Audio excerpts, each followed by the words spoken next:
Okay, good evening, ladies and gentlemen, members and guests. Welcome to this evening's online meeting of the West Shore Photography Club. It is August the 12th, 2024.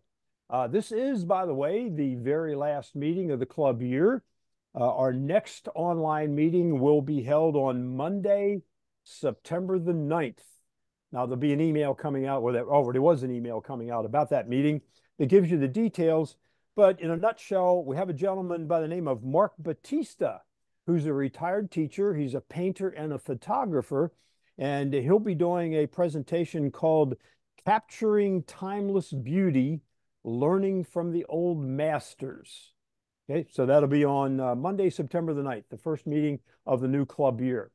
And that, of course, means that it's time for me to beg you for dues again. So would you please get on PayPal and pay your dues for the upcoming year, $25 for the year again, as it was last year and the year before. And if you don't have to be a member of PayPal to pay this way. But if you would prefer, you can always send a check to Rich, our treasurer, and I will put his email address in the follow-up email that will go out tomorrow that will also include a link to the recording of this meeting. Now, I want to forewarn you, and it's in the email, that our meeting on September the 9th will not be recorded. Okay?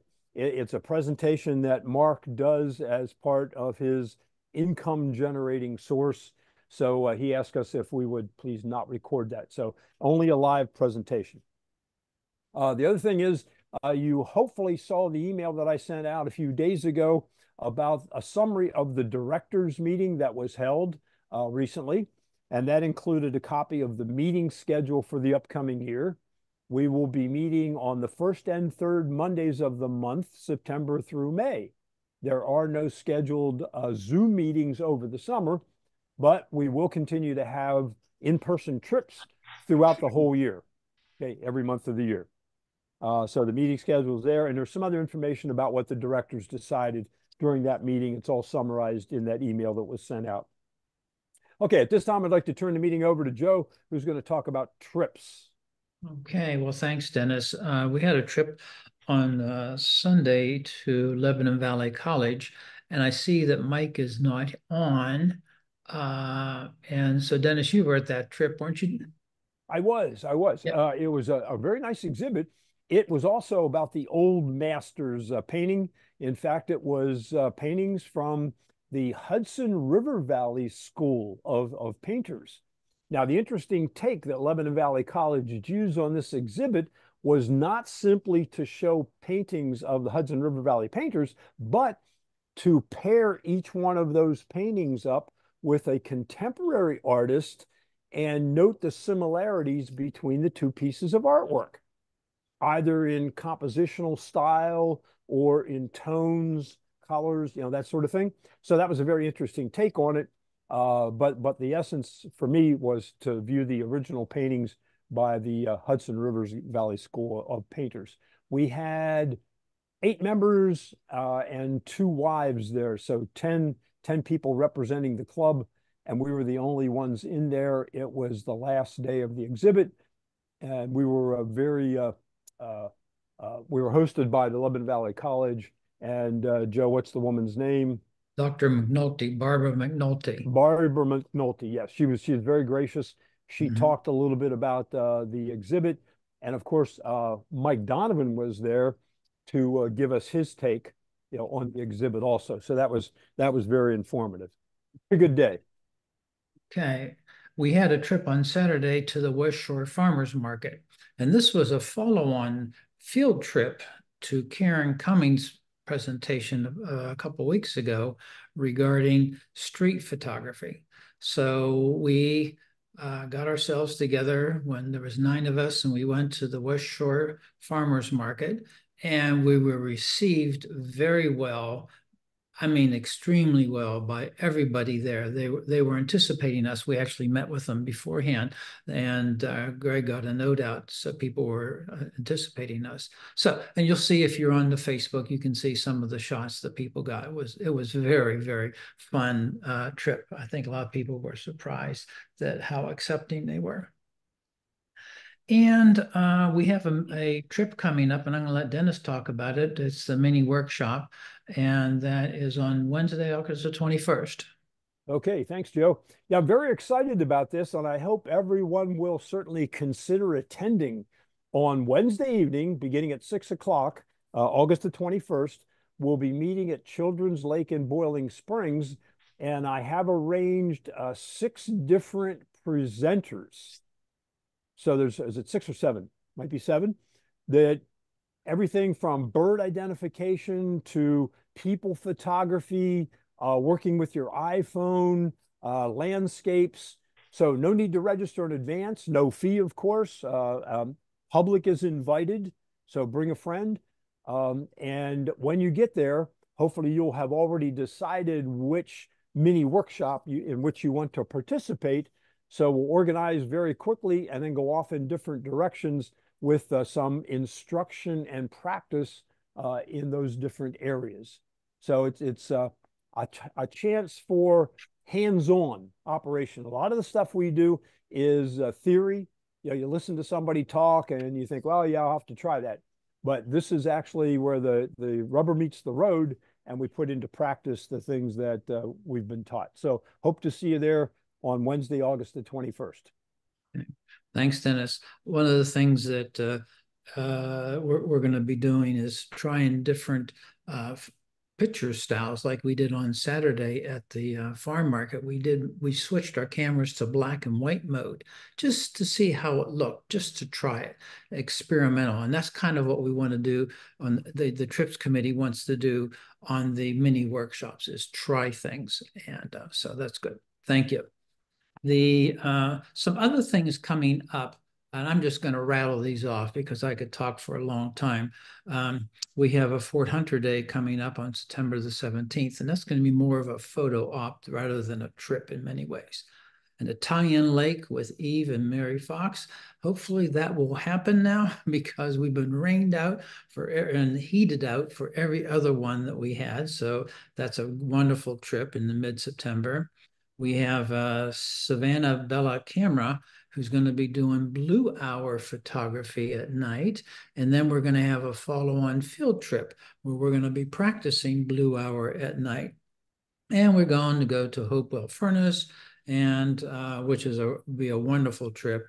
And then we're going to be going to Pine Grove for a forest walk. And there's some others that we have, but those are the ones that are coming up in the future. So, okay, Dennis, I'm done. Okay, thanks, Joe. This evening we have an image review, and there's a theme, as you probably already know, and that is the effective use of negative space. There are 9 images, and we're pleased to have our good friend Chip Cain here to do the image critique. So, Chip, I'll just simply turn it over to you. Okay, the first thing I'll say is I believe there's 11 images. Oh, very good. Very good. Thank you.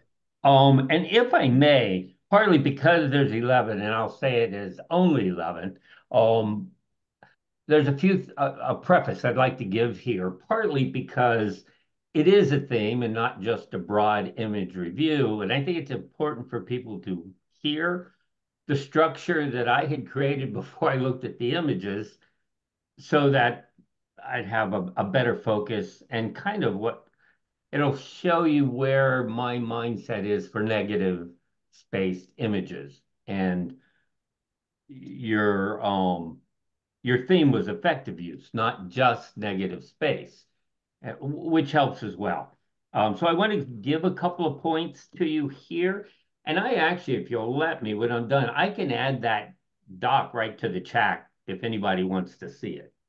I think I can anyway. That'd be great. But anyway, so when I was looking at the images, I've got bullet points here. So negative space usually doesn't mean blank space or empty space. There are exceptions, and there's exception to each and every one of these bullet points I make. But broadly speaking, there's generally something there. It's not just empty. Negative space can have patterns or textures as the background. Most often, it's best that they're not real standout, unless it is a repeated pattern. And we actually have an example of that coming up, but not in this image, but an example of it that I'd give, maybe like a brick wall. There's that repeated bricks, but because it's so repeated, it falls into that category, what I would call negative space, if you had a subject in front of it. Then negative space, besides, let's say negative space should take up at least 50%. Again, these are guidelines of an image. In my mind, more is better. And that 50% guideline, you're going to hear that repeated if you went out online and looked for negative space. Some of these you'll hear about, some you probably wouldn't, because I think they're Chip Cain created, but I actually believe they're important for negative space images, effective ones anyway. So negative space should add tension to the subject. And the image should need negative space. And that would be how I define that tension. If that negative space wasn't there, what would happen to the image? So then the negative space should have an interest of its own. And the way, if you took out that image, is it just blah? You know, and if it was all white, it would be more blah. There's obviously nothing. But there may be some interest there, and that's a way to flip that. You know, the image needs that negative space. The negative space, though, by itself has power. And that power focuses on the image or the subject when it's there. Negative space should have, I said, the interest of its own. I said the exception to this are silhouettes, because that is often a black and white kind of item. And so the negative space is going to be more often white or black, depending on how you look at that.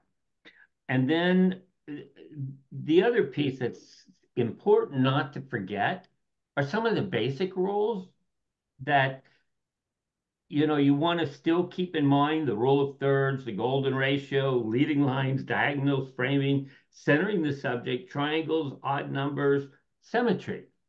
Now, they don't have to have all of those or any of them necessarily, but we all know that adding a piece of this within a composition, any one of these, can strengthen the image.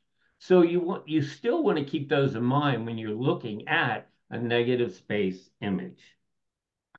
I then, in the document I'll put here, I put two links in. One is from Adobe, and it's just how negative space helps you use nothing to make something. That's the article. And another one that's actually part of like a camera club out in Arizona, Arizona Photography Alliance. They have a nice little article of what is positive and negative space. So I'm going to throw that in on the chat real quick here, and then we'll jump into the images itself. And you guys can grab this anytime you want, but it doesn't look like it's going to let me do that. So let's Tell you do what, if you just something else. email it to me anytime after the meeting, I'll include it in the email tomorrow. Yeah, let me do that. That's best. And we can jump into these images. Let me share my screen and get that enlarged. Can everybody see that? Yep, we can see it just fine. Okay, great. All right, so as you see, there's 11 images here. And keep in mind when we go through these, those guides, if you will, are Chip Cain pieces. So at least you'll know how my brain thinks when we see images with that. And I need to get you guys out of the way. You're covering up half my picture. There we go. Okay. Um, I don't know how to pronounce that first name. Lacos, Orchid. And I think they meant orchard. It took me a while. I'm like, orchid, where's the orchid? And then it dawned on me, there's an orchard in the background. So you just missed the spelling a little bit here. All right. So from a negative space, uh, image, this actually has a lot in it, and I found it hard to call it using negative space. There clearly is negative space within it. I mean, we've got the field here, we have the field here. Those would be the two big negative spaces. This one does have a triangle, reaches right down, point takes us to what I assume is the main subject. It would be what I would call the subject of this image is that farm there. But I have to be honest, I don't see this as a negative space image. And it's hard to say that when someone has submitted something to a review for negative space. But I kept looking at how could it be made negative space. And on this one, I just couldn't. If the barn had been more complete instead of, can you see my mouse? Yes, we Yeah. can. Okay, That's fine. thank you.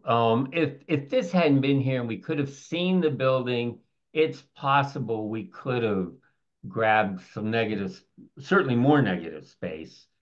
But I couldn't find a good crop for that. Um, I think it's a great use of the triangle to the subject, though.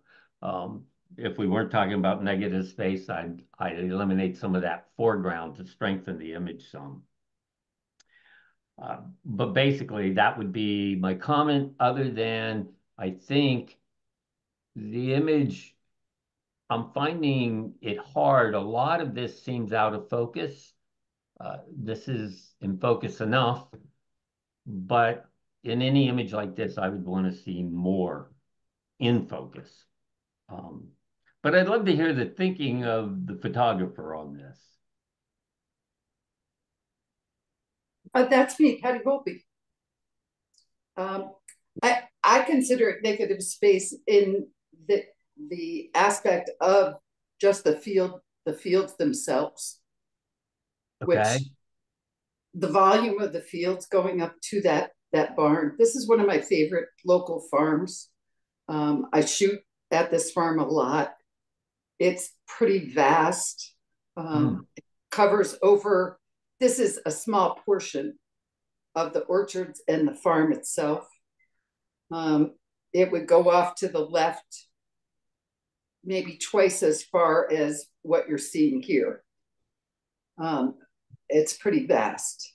Okay. I mean, I could see it as a place that you could spend a lot of time at for sure and find tons of photos. I appreciate you sharing what you're seeing as a negative space because we all, we see things different, which is why I wanted to lay out my points so someone else can go, I just don't agree with those points. That's okay. And that could happen. Um, but thank you for sharing. Yeah. With only 11, I know you have more members, so you're one of the bold ones. All right. Unhappy elephant. And this one clearly uses negative space. Now, that negative space is an empty space overall. There is a strong image in front of us. It's not exactly centered. I think on something like this, even though it's negative space, I believe centering it would have made this even more powerful from just a straight composition perspective. Uh, from the negative space itself, it's created because the background is stripped out in this case, and that can work. But with the I'm going to assume we're talking dust here, not smoke or steam, unless it was added and the photographer, when we're done, can tell me. And I don't know if anybody else has noticed, if you put the mouse and let it sit, it gives you a description of what it thinks is there. Um, I'll try to keep my mouse off of it, except when I'm pointing. Uh, so that smoke actually makes this image feel a little more corralled or tight because it's right up there and you don't see it in you expect it to flow out more. So it doesn't feel as natural to me. And again, my perspective, but I do believe if that had spread out in that bottom half of the picture the whole way, if it was that strong where we're seeing it now, I would consider that negative space yet. It would be different than the top half that would have been all white, but I think that would have worked, and I think worked better. Um, the only other thing I'd like, because I want to ask the photographer on this feels not natural. And so I need to know, I mean, I've seen elephants with a notch in their ear, but this I can kind of get a hint of the rest of the ear, and yet, so it feels like something's been cloned or healed and not as well as it could be, which means you have a chance to go back and fix it, assuming you're using raw photos. Um, but I think there's some potential power here, is what I would say. I just feel that the smoke needs to be filled out in the bottom and the earpiece. But I'd love to hear from the photographer. Thanks, Chip. This is Joe Farrell. This was taken in Kenya, and we were underneath the Jeep, and the elephant was coming towards us.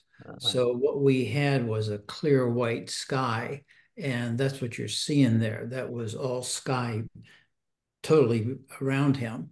And so we were shooting up, and he was stomping his feet, his hoofs, and creating all of this dust that you're seeing. And on this particular image, there's very little, if anything. I changed it. I really don't think there was much. I may have made it black and white, but it was really a black and white image anyways. And that, now that you point out about that on the ear, I have no idea what that is, because I know I wouldn't have taken a chunk out of his ear for whatever reason. But I appreciate your comments about that. And so thank you very much.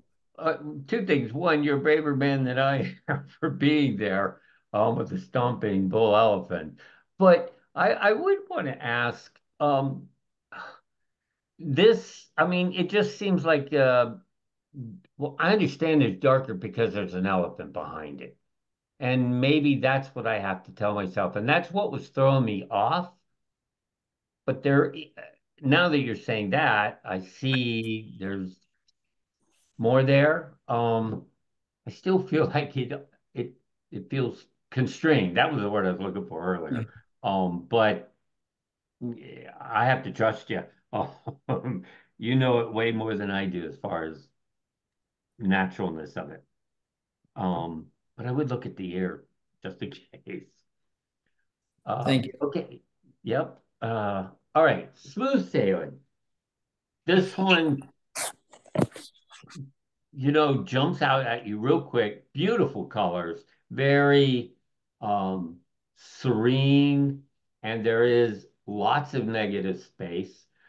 If you, I don't know if anybody did watch the oh, what was the guy's name? Is it Mike or Nate Smith that was sent out with the meeting invite, like a 5-minute video? Uh, he, based on watching that, he would probably say this isn't a good use of negative space down here. He did that a couple times in many photos that he was showing examples of him, and I would disagree with that. Uh, he hinted at hints of clouds or things like that, or dots of the sky. I don't find that as much of a problem as he did. So that being said, this bottom variations for me still fits that negative space, that patterns that I was talking about, that if it's not repeating, you don't want it too aggressive. And I don't see it that way. I love the ship, sailboat, sitting here. It feels like it's in the right spot for an image like this. It's, pretty close to top of or bottom, I would say, of the middle third. And and it fits there, especially with a negative space. In a non-negative space, you'd want it maybe a little bigger and sitting right on the corner of the thirds, three-way in the bottom, and then on the far left. But I think it's placed perfectly here. I love the image. I struggled with, and it was a personal thing, so it's like it's okay to me. But the ship or sailboat didn't seem sharp. It was more softened, and yet the rest of the photo was softened. So if it was sharp, maybe it would just look unnatural floating there. So it still may well have been a good choice. I just struggled back and forth and didn't have a solid answer to that. It's a beautiful image, though. I'd love to see or hear from the photographer. Hi, Chip. Thanks for your comments. It's Elaine Shook. Hey, Lane. This is actually one of my first attempts at minimalist photography. It's one of my recent interests, but I have to confess, it is not what it seems. This photo was originally taken about 5 years ago from 40,000 feet high above the clouds. Ah, So what you are seeing that appears to be water is perfect. actually clouds, and there was a very brilliant blue sky above these clouds. But the image was extremely boring. And when I started getting into minimalist photography, I thought, oh, wow, this would be a perfect one to experiment with. So I used the horizontal motion blur in Photoshop to blur Uh-huh. both the sky and the water as appears now to make it look like a very calm ocean. Um, Obviously, because I was 40,000 feet up, that boat wasn't there. Um, I added that in Photoshop generative fill, and it took me a while to find one that looked like it fit in this scene. But I was happy with it overall. Yeah. I think this one is a good example of where the negative space, strengthens that subject. And like if that subject didn't have this negative space, it wouldn't mean a lot. At the same time, I would disagree with you in saying that that background is extremely boring.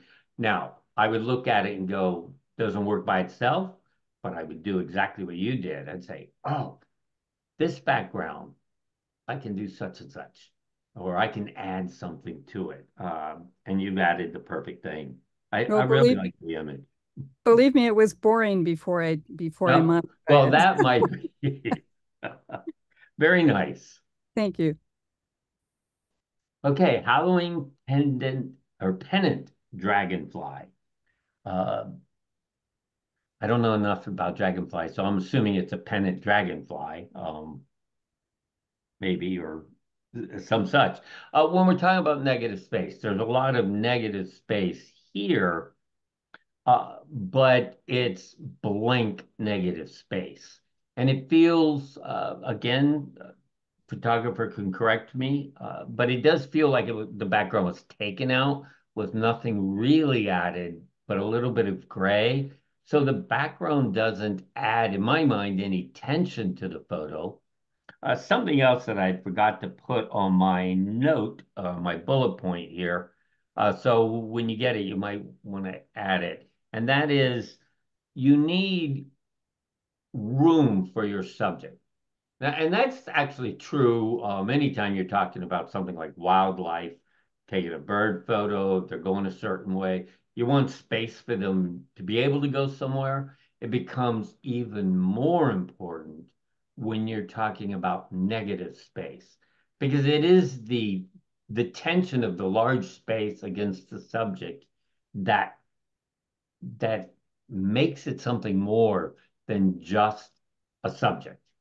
It becomes a true image. It's a great photo of the dragonfly, but I would actually stretch out to the left and find some kind of a blurred background, a very gentle blurred. That wouldn't have a lot of detail in it, like you could see a lot of different flowers that just happen to be blurred. Uh, I would blur it more or find a different kind of unusual background that still might fit with something that you'd find a dragonfly at. And if you put your camera a certain way, you'd find this odd background. It's a good capture. I just think it needs work for negative space. But again, I'd always love to hear from the photographer. Hey, Chip, Don Uvik, how you doing? I'm good, Don. So I disagree with you on a couple things. Okay. One is I know what they say about negative space and creating tension, but I also know that it can also create an atmosphere for the subject itself. It doesn't have to be tension. There can be just the Okay. opposite, I actually. wouldn't disagree with that. Yeah. Yeah. So the second of all, it was more of a portrait shot, and maybe that was the wrong thing to do because I did have a lot more space that I could play with. So I agree with you there. The effective use, and actually, since we're talking about negative space, that's true. I totally agree with you on that. Third, the background wasn't the background. What I did when I photographed this is I was almost right up to the dragonfly.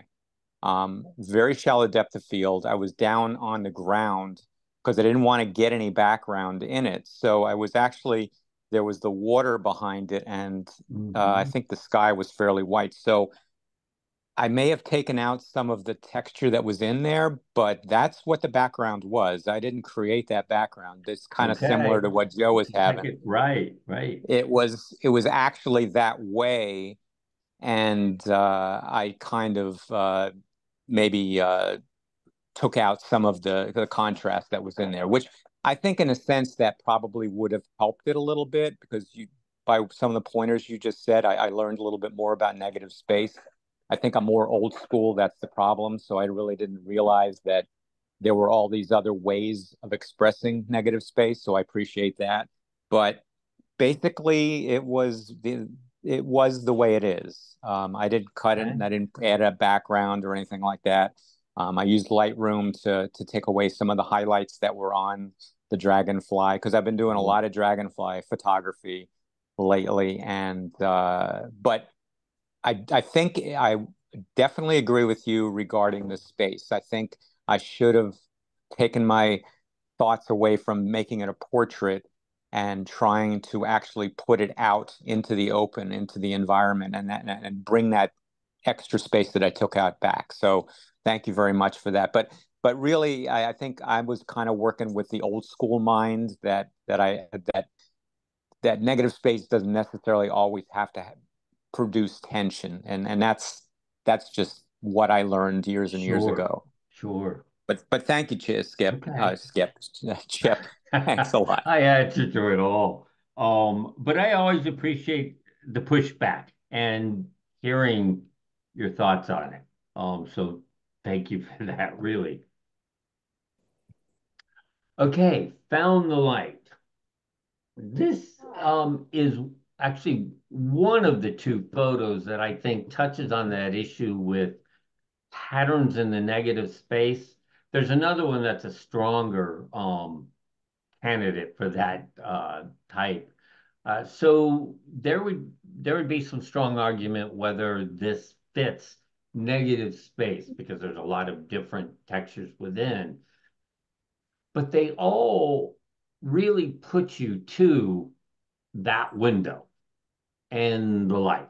And so they still feel like negative space for me because your eye isn't being drawn elsewhere, they're being pushed in. And that's one of the powers of negative space is to be able to make that subject a bigger subject in a sense. And I think that does it in this image. Lighting's beautiful from that standpoint. Some people would probably argue, darken it down if it's negative space. I think the photographer's done a nice job with that. And I mean, this one, it would be very hard to pull the subject out of the negative space or the negative space for the subject because they're just so integral to each other. Again, I think it's a very nice image. I think everything's placed right. I love the varying lines in it. And so I'd love to hear from the photographer and where that was.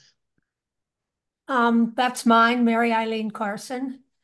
That's from the photo club's trip to Heisman Mill. Like last winter, yeah. And yeah, I just found it interesting that, it was kind of dark. Well, it was dark in the place. And I think, yeah, they lost electricity. So we didn't have any of the normal lighting in the mill, but we had a lot of natural light.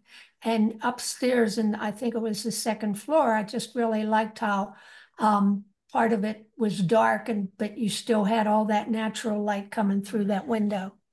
So yeah, that's where it's from. And thank you for the comments. Sure. The one quick thing I'd say, and again, because you're hearing from one person, if you do probably even read some of the articles that I put in, they might not consider this as much negative space. But I have a broader picture, maybe stronger in some areas than they do, and less so in others. And this is one I still feel this is negative space. So thank you for sharing it. Thank you. Sweet Serenade, the Grasshopper's Sparrow's Song on a Sunny Day. I couldn't say that fast if I wanted to. Okay, so we have a fairly strong subject. We have clearly there's a lot of negative space. There's two colors, and I think negative space and colors, varying colors can work as long as they're limited, and you don't have too many colors, because then all of a sudden the colors become subject. So this fits that way as well. And we talked about that space when we're talking about birds and such, and there's clearly enough space here as well. That post is put at the right spot. Beyond that, I think you're going to hear a chip Cain process again, though. So and I'm stressing that because I understand not everybody will agree with that. But I feel that the bird itself needs carefully, because you want just the bird. I think you need to increase the blacks to make it stand out a little more. It's just, especially its head and its beaks are fading into the background, and you want those crisp and standing apart from the background, not feel like there's no division between it. Yeah, and so I'm saying it needs a stronger division there. Not too much because it'll look too artificial, but enough to define it. You might be able to get away with a little bit of shoot, all of a sudden the highlight, but the midtones brush a little bit, or just sharpen the edge, just the edge, not the whole bird, just the edge of the bird a little bit, very carefully and very little. That would also help it stand out. So, but it is a decent use of the negative space, which is what this image review is all about. So I'd love to hear from the photographer. Hi, that's mine, Cami Freed. Thank you for the review. And I did some burning on the bird, but I didn't want to go too far with it. I always get a little afraid of going too far, but I didn't do the edges, so that's a really good comment. I kind of was concentrating on those details in the wings and around the eye. So yeah, thank you very much. Well, you're very welcome. Thank you for sharing. Okay, safely through the mist. And whoop, we're not there yet. Go back. Now, hold on here. I'm going the wrong way. Here we go. Okay, safely through the mist. There is a lot of negative space in this image, and that isn't necessarily bad. And it does kind of move into the fog. So you've got a repeating pattern in the fog and here, which I think can be used even in a negative space if it's done carefully. And I think that that's okay here. And the pattern of the water is not real distinct. It's a whole bunch of craziness going on, but nothing that you're going to be eyes are drawn to. So that's a good thing with the negative space. The subject, of course, is the lighthouse. And the lighthouse, it must be down over the hill. It doesn't feel like it's sitting on the ground here. If it is, the photographer can correct me again.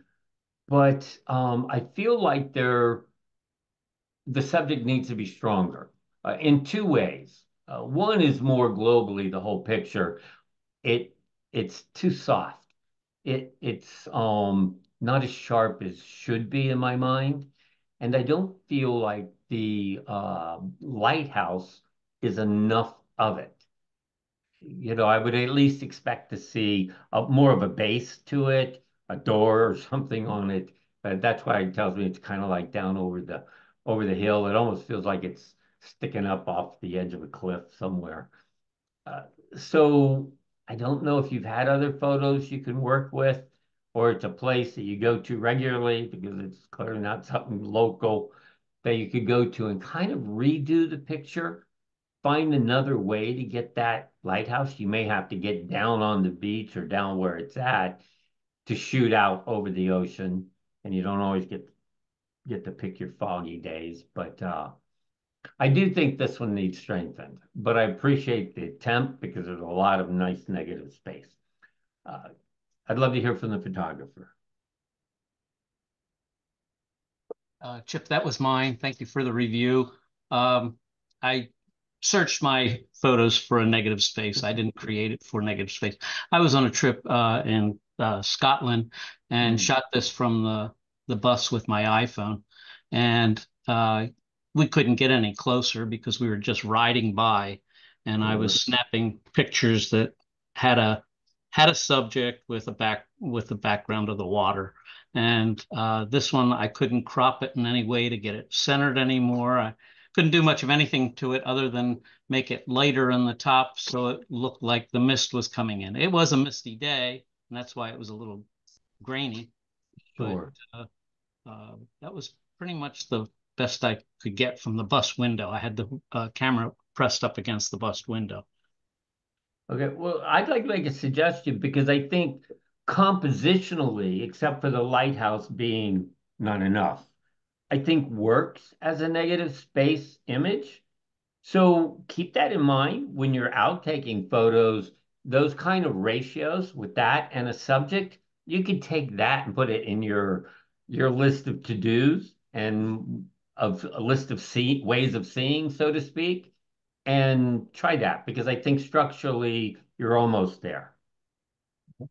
Thank you so much. You bet. All right, now get this. We know it's a frog. Just be quick. And again, nice. This is lots of negative space. It's all textured. It's not just smooth. And I like that. And we talked about the space with uh, different kinds of fauna and such. And certainly this frog has room. If it wanted to leap, we would understand there's space for it.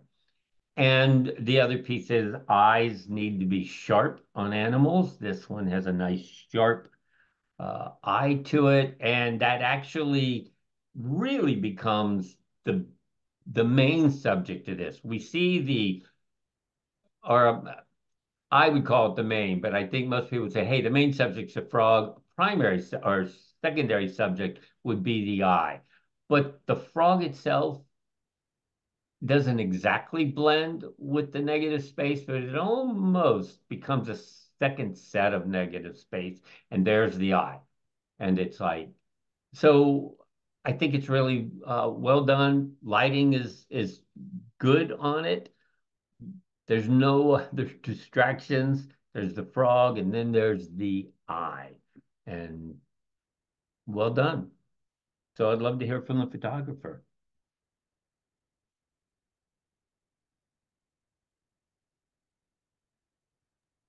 Let's see. That's Joan Smith, and she indicated to me that she might not be able to make it to the meeting tonight. No, okay. It doesn't look like she's here. Okay. We'll move on. All right. Beaching it. Yeah, they're at the beach. There's certainly negative space. We talked about colors, not having too many. This one has basically three primary, but colors, not true primary colors, but three colors. And, the sand, the water, and the sky, even though there's a variation here. And there's clouds that the gentleman on the video that you have a link to on the invite to this meeting would say, nope, that's not a good use of negative space. In this one, I might agree because there's more cloud than what I saw in the images he was showing and saying doesn't work. So I would probably suggest taking the clouds out. The primary subject is here. You want to get rid of this guy. He turns it into something other than a true negative space image. It's just more of a beach photo because he's there as well. By himself, if we'd seen more of him and that kind of structure with the water and the sand and the sky, that could work as well. But in this case, your main image is this couple with the bright red umbrella. Compositionally, I would love to have seen you. Now you'll tell me you already did, but I'd love to see you be squatting so there's a separation at between the sand. It would have been awesome to get this into the blue. And if you could have kept it in just the blue, it'd be really well done. And not have this connect here where the horizon is separated by the umbrella. Things like this come along if you get to the beach with some regularity. So you have some chance to do it again in some form. But with what you have, you definitely want to get rid of this. And I would get rid of those clouds or blur them out. And so they fade out. And actually, you can kind of see the clouds in here in the distance as well. I just do that, just blur all that, the lighter blues. But structurally, compositionally, generally speaking, how's that? I think it works, except for the man and his fishing poles. But I'd love to hear from the photographer. Hey, Chip, it's Jim. That's my photo. Definitely appreciate the comments. This was actually a very opportunistic shot. I was taking portraits of my family on the beach, 50 millimeter lens, walking off the beach, turned around and saw this.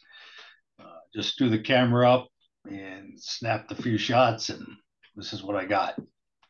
So I get it. Taking a fisherman out, that'd probably help a lot for negative photo. And initially, I liked the clouds. When I processed the picture, I thought the clouds added something to it. But after listening to you, I get it. So I'm going to go back and take those two features out. Okay. If you decide to keep the clouds, then make them stronger. But okay, for a negative space image, take them out. Okay. All right. All right. Thank you, Chip. You're very welcome. The green frame. Here we go. Another pattern image, long lines, and they're just all part of the background. There's nothing specifically in it that would make someone go, oh, there's something. I'm going to look at all that over there. I mean, we see it, and we see all the textures. And I just think that's a really nice use of the negative space and the coloring. So you've got this mirror. You have the window. In my mind, at just the right place in this image that adds strength to the negative space as well. And all that negative space just feeds back and strengthens the subject, the window. There's some other interesting things going on as well in this one is the window itself, which is just awesome with all the texture here. And I'm really curious. I want to hear from the photographer about what's inside here because it really looks like a brick pattern to me and not just a window shade. I see hints of it. That's in here. And so this image is actually a stronger image because it makes you kind of roll around within it as itself. It's not just a big thing in front of you. It's big, and then it pulls you in, and if you're like me and I move my bifocals, I tilt my head back so I can see certain parts better than others. So there's a ton of interest in that window. Uh, so this is certainly one of my favorite images from tonight, and I'd love to hear from the photographer. Chip, that's Mary Fox. Hey, Mary. Thank you very much. I was on pins and needles because I wasn't quite sure I was going to be received, and Oh, it was one of the side streets in Harrisburg, and that's the color of the house and the frame. wow. And I didn't notice the reflection until I got it home, and it is the reflection of the building behind me on there. That's all that was, and there was lots of texture, which is probably why I took the picture in the first place. And I don't know why I took the negative space thing, but I think I was with someone else and we were trying different things, and one of them was space. And that's the one I chose, even though I wasn't quite sure if it would fit the bill. Thank you. It does for me. Well, thank you, Chip. So thank you. You're All welcome. right. Let's see here. There we go. Destination. This is the other one that uses those pattern again that's repeated. It's very fine, so it doesn't stand out and polarize anywhere into it. But they absolutely lead us right down through, and there's this kind of interesting geometric design that's we're left with because of how the edges of those lines end. And so there's a very strong entry into this picture. And then you have the walkway itself that the viewer is actually, I'm not there, but I know I'm standing on that walkway inside and looking through. And so that's a very strong place to put when you can get a viewer of your image to feel like they could be there because they'd say, yeah, that's how it would be. That's a success in itself. So that's good. Nice negative space. But there is a but, and that is the inside, which is now the subject for us, is soft. And I'm like, darn, because it's not as in focus as I would like it to be, because now it just becomes almost another negative space because it's not clear enough on its own to be a strong subject. Hopefully that makes sense. I love the fact that the hard edge is softened by some of the branches draping down in here, but I just would love to see it sharper. So if this is a place you can go back to and get that picture, and just even if you have to do a couple of images to get the negative space sharp and then the subject sharp and then put them together, stack them. I would suggest doing that. But I'd love to hear from the photographer. Hi, Chip. This is Doug Cinnamon. Appreciate your comments. Thanks very much. This was in Chanticleer Gardens in Wayne, so it's not too far away. And I'll give it another shot come fall when we get the colors again. But thank you very Yeah. much. You're welcome. It was a good use of that tunnel or whatever it is there. So thank you. And that's the last of the images. I'd love to hear comments. I know this one could be a little more controversial. I think it might have been. Hey, Chip, this is Don Uvik. Yes. Hey, so I apologize if I sounded like I was coming across forcefully. I really had No, no intent of doing that. I Please didn't don't take take it it that that way. way, Don, Okay. at all. But I learned a lot. I am such an old school person in a lot of things that you reviewing this stuff tonight really enlightened me on some other ways that I have used negative space and didn't even realize it.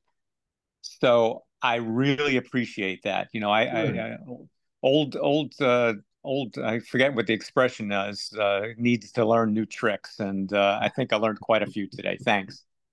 Well, thank you. I don't know if anybody else has any other questions. I'm happy. Yeah, to let's open answer it up. them. Yeah, if you have a question or comment for Chip or one of the submitting photographers, go ahead. Yeah, Chip, I did a quick edit and took the fisherman out of my beach picture. That was quick. Already. Definitely helps. Cool. Good. Chip, I like the fact that there were so many different uses of negative space. I just Yeah. big space a lot of times. I was looking for something with a white background and something little on black, and I'm so glad I didn't find it. There were so many options you gave and showed that it was really informative. Thank you. You're welcome. Thank you. So you know what, Chip? I'm looking at my picture, and you said I should have had the umbrella totally in the water. Yeah. What if I could expand the ocean down a little bit and fake it out? In today's world, we could get away with that. I would try it. I may try that. It's why I was thinking of this while I was reviewing image. The definition of what a photographer is, uh, in my mind, actually should be narrower than what we call it these days. A photographer might be someone more like a journalist or the family member who's known for taking all the pictures of the family, because most of us nowadays are image makers. We're not photographers. Again, you might disagree with that, but I would say more often than not, we find ourselves as image makers. And old school photographers, Ansel Adams, he was an image maker. He wasn't just a photographer.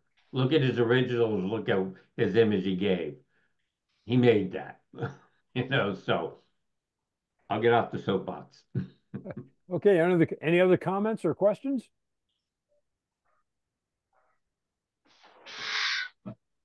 Okay, Chip, thank you very much for your insightful comments. We really appreciate it. And thanks to the 11 photographers who contributed their images tonight. That was very nice. Okay, thanks very much, guys. We're taking a break. It's the end of the year, so think about paying your dues. And our next meeting, as I said, will be on Monday night, September the 9th. Thank you and good night. Thanks, Chip. Thank Thank you. you. Thank you, Chip. Thank You're you. welcome. Thank you, Chip. Good night. Thank you. Bye-bye.